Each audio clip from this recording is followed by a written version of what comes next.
I was inspired by my grandmother. She raised me, and at home I spoke Spanish, and at school and everywhere else when I wasn't at home, I spoke English, and a lot of times I was the translator. And so I grew up bilingual. I grew up having to translate materials from school, having to translate mail for my grandmother that came in English, having to be her advocate for, trips to the doctor, things like that.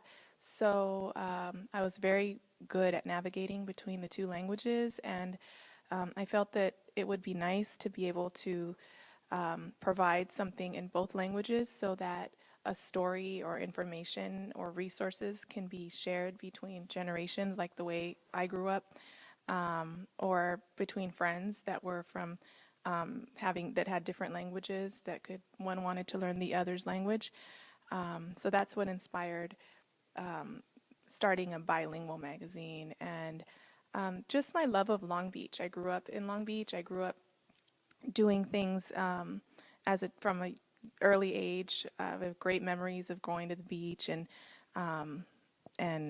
just Long Beach was my community, and I felt like I can contribute with writing articles that provided some information and some education.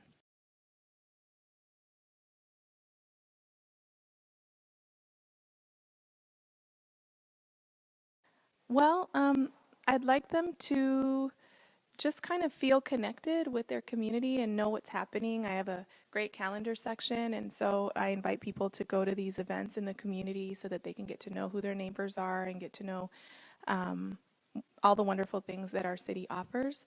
So I'd like people to just become engaged with what's happening in their local community.